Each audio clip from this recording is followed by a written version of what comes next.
오늘 사무엘상 10장 말씀 함께 살펴보고 하나님 주시는 은혜를 함께 나누기를 원합니다. 지난 우리 9장에서 말씀을 살펴보면서 어떤 내용들을 보았습니까?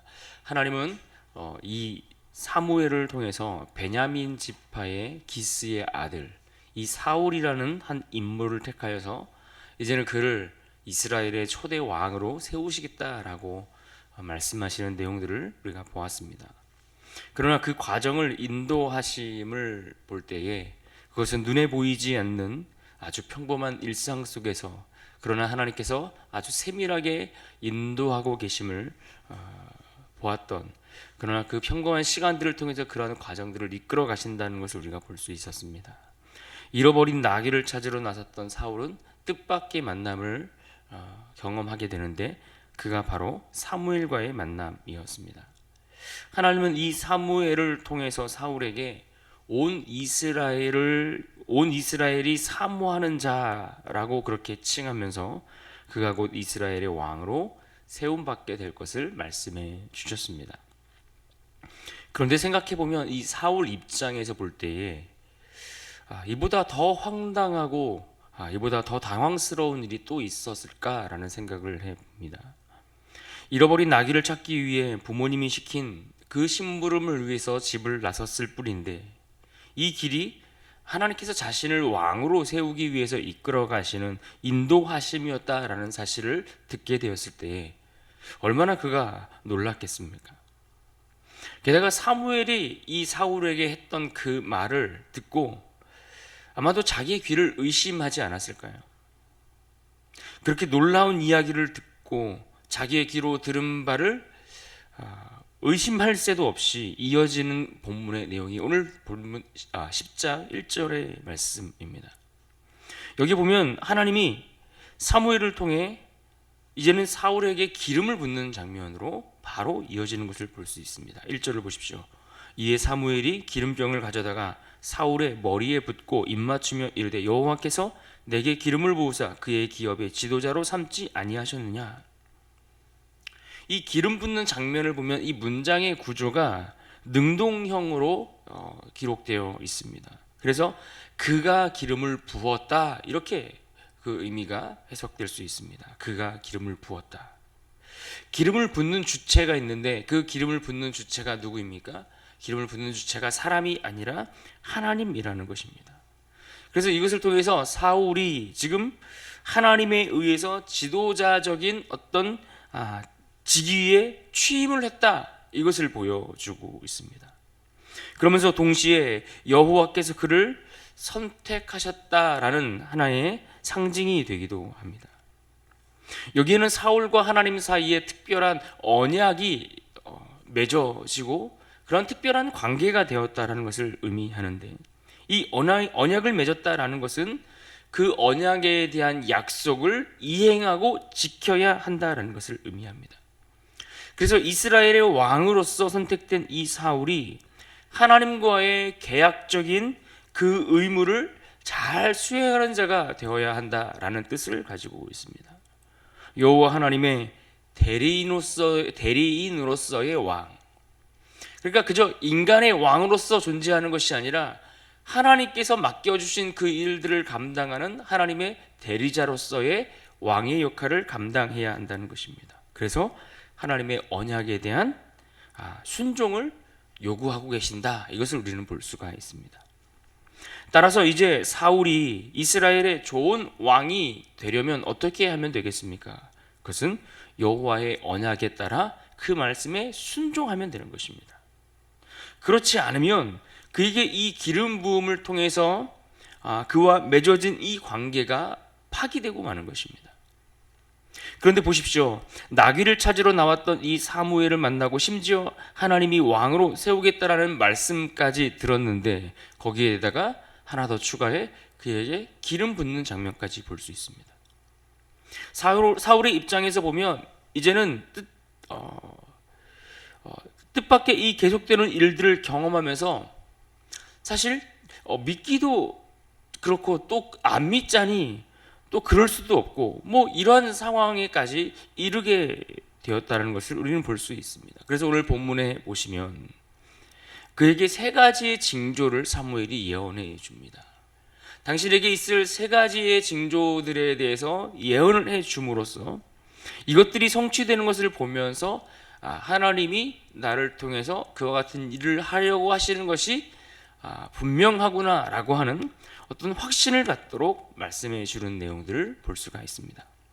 그 첫 번째 징조가 오늘 말씀 2절에 나와 있습니다. 2절을 보십시오.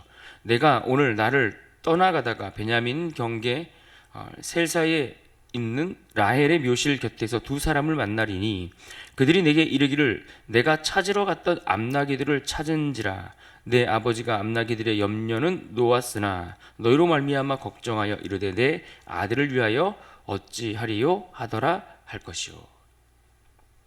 그러니까 이 나귀를 찾으러 나선 사울이 사무엘을 만나서 자신이 지금 왕이 될 것이라는 이야기를 듣지 않았습니까?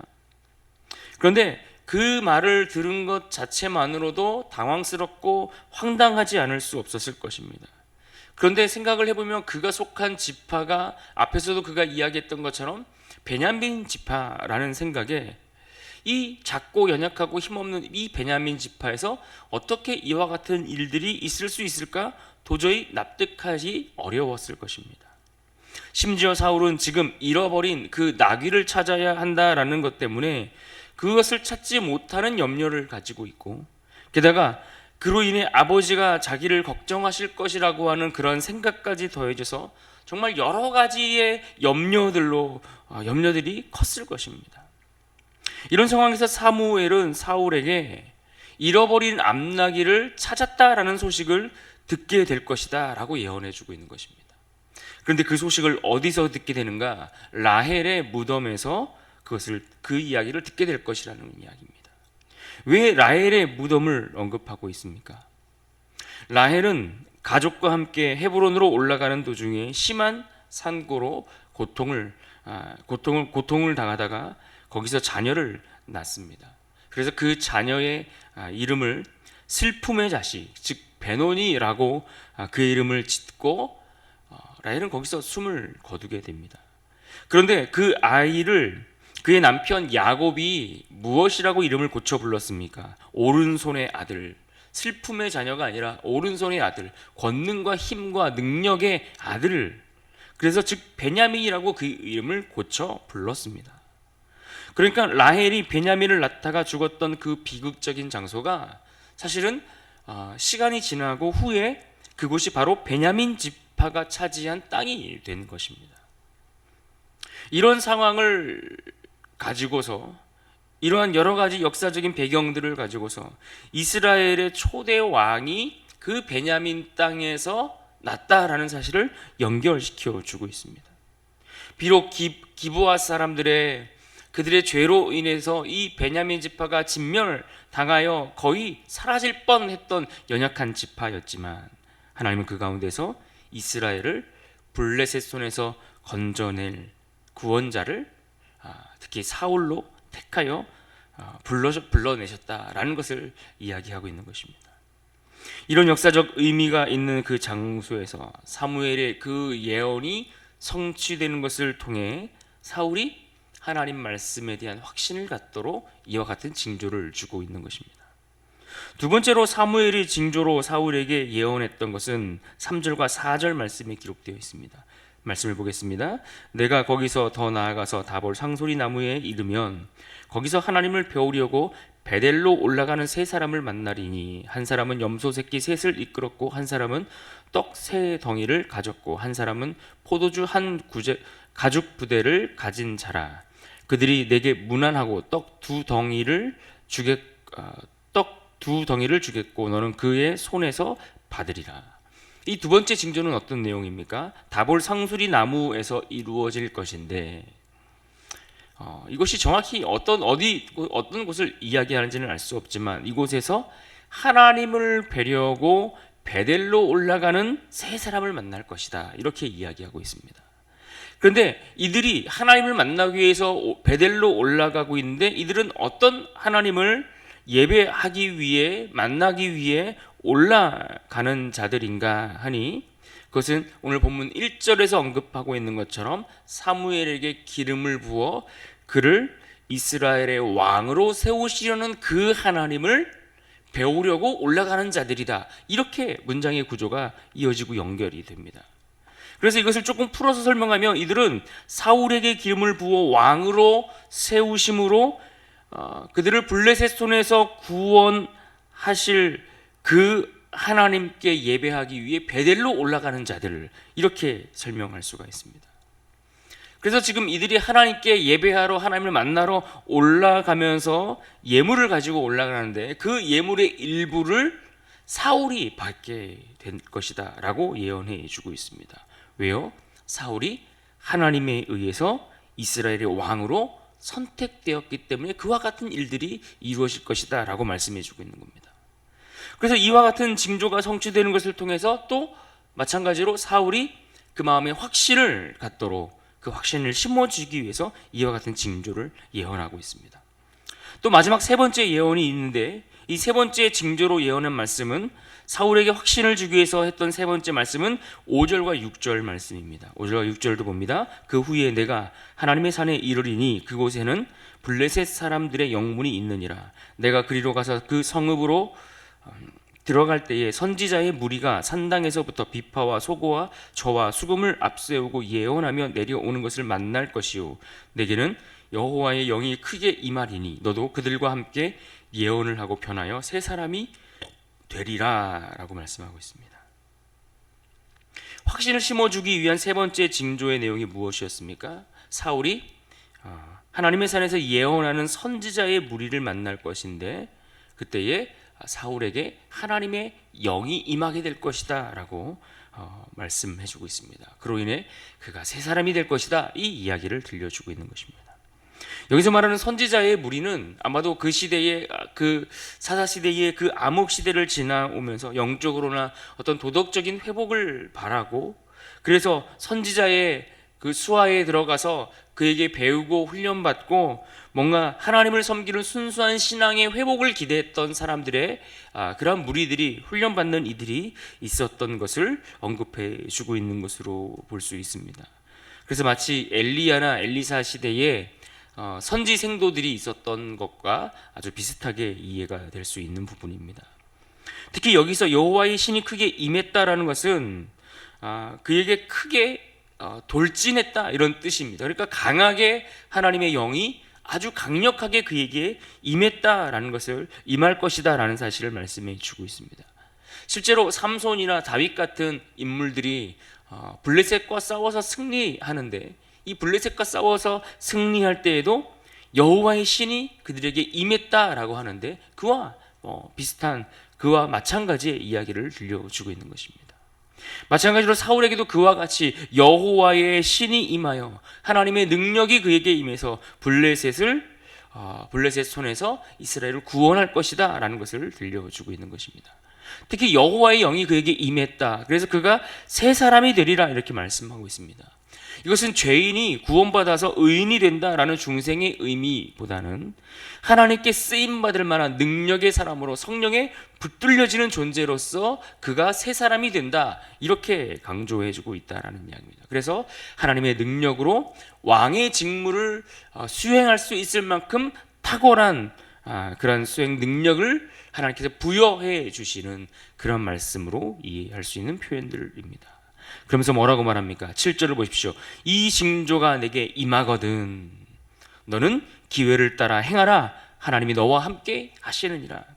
무슨 말입니까? 이와 같은 징조가 너에게 보여지면 너는 하나님이 내게 주신 그 사명에 대해서 확신을 가지고 그 일을 감당하라 이렇게 말씀하고 있는 것입니다. 하나님이 너와 함께 하시니 하나님이 너와 함께 하시니 그 확신을 가지고서 하나님 맡기신 사명을 감당하라 라고 말씀하고 있습니다.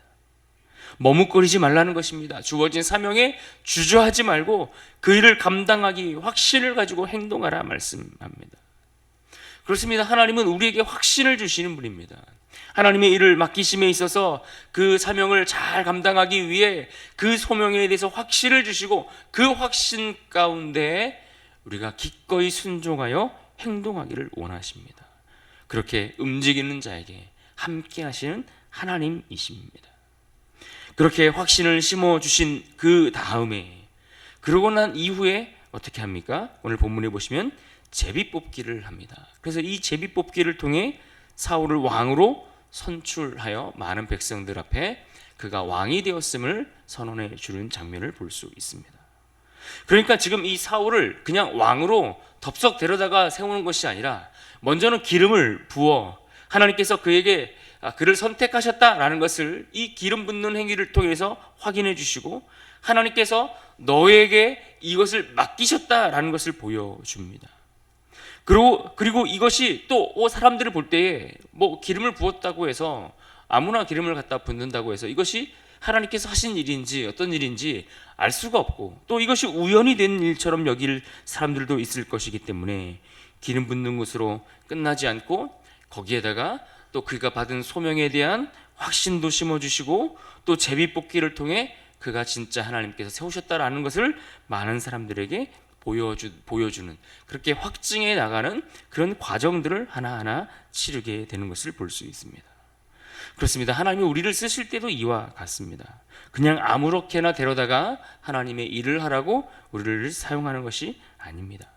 택하실 때는 그냥 택해서 바로 사용하시는 것이 아니라 이와 같이 그에게 기름도 부어주시고 그에게 맡겨진 사명과 책무에 대한 확신도 심어주시고 깨닫게 하시고 그 확신을 가질 때까지 말씀하여 주시고 들려주시고 그래서 그 소명에 대한 확신을 가지고 하나님 앞에 나아가도록 인도하신다라는 이야기입니다. 그런데 그것으로도 끝나지 않습니다. 8절에 보시면 7일을 더 기다리라고 말합니다. 기다려야 하는 시간도 필요한 것입니다. 그러고 난 이후에 그에게 여호와의 영이 임합니다. 하나님이 주시는 새 영이 부어짐으로써 사람의 힘으로 하지 않고 하나님의 능력으로 하도록 그를 인도하시는 것을 보게 됩니다. 그러면서 그러고 나서야 그런 준비 과정들을 다 마치고 나서 그 다음에 이 제비뽑기를 통해 또 사람들 앞에 사명 맡은 자로서의 확인을 시켜주는 장면까지 볼 수 있습니다. 다윗도 기름 부음을 받았지만 그가 실제로 왕위에 오를 때까지 그는 십수년의 시간을 지내야 했고 그 시간들을 통해 준비하는 과정들이 있어야 했습니다. 모세도 80세가 되어서야 비로소 이스라엘의 지도자로 세워졌고 심지어 예수님도 이 땅에 오셔서 30세가 되었을 때에 비로소 공생의 사역을 시작했던 것을 우리는 볼 수 있습니다. 그런데 우리는 종종 하나님 앞에 이런 모든 과정들을 다 건너뛰고 싶은 충동과 조급한 마음들이 우리에게 일어날 때가 있습니다. 그러나 우리는 오늘 말씀 속에서 이러한 조급함들을 내려놓고 또 오늘 말씀 통해서 주시는 그러한 교훈들을 붙잡고 우리가 하나님 앞에 어떻게 쓰임받는 자가 되어야 할 것인가를 생각해 볼 수 있어야 할 것입니다. 하나님은 사울을 통해서 보여주시는 것처럼 우리의 걸음도 우리의 삶도 세밀하게 섭리하시며 인도하여 주십니다. 모든 일을 섭리하시는 그러한 하나님을 볼 수가 있습니다. 뿐만 아니라 하나님 앞에 쓰임받는 자는 반드시 그 소명에 대한 확신과 또 여호와의 영이 임하는 것과 같은 그런 준비의 시간들이 우리에게 필요한 것입니다. 그렇게 쓰임받는 자로 준비되어야 그때야 비로소 하나님이 사람들 앞에 쓰임받을 수 있도록 사용하시는 것을 볼 수 있습니다. 그래서 오늘 특별히 우리가 함께 살펴본 말씀 속에서 7절의 말씀을 우리가 기억하고 하나님께서 소명을 주실 때에 우리는 과연 그 소명 앞에 어떻게 반응해야 되는가? 하나님이 확신을 주시고 하나님께서 우리에게 말씀하여 주시고 하나님께서 깨닫게 해 주실 때에 어떻게 해야 되는가? 바로 그 기회를 붙들고 순종하여 나가는 자들이 되어야 한다. 이것을 우리가 깨닫고 하나님 앞에 그렇게 살아갈 수 있는 복된 인생이 될 수 있기를 간절히 바랍니다. 우리 7절 말씀을 같이 읽고 오늘 말씀을 마치겠습니다. 함께 7절 말씀 읽습니다. 시작. 이 징조가 내게 임하거든 너는 기회를 따라 행하라. 하나님이 너와 함께 하시느니라. 아멘.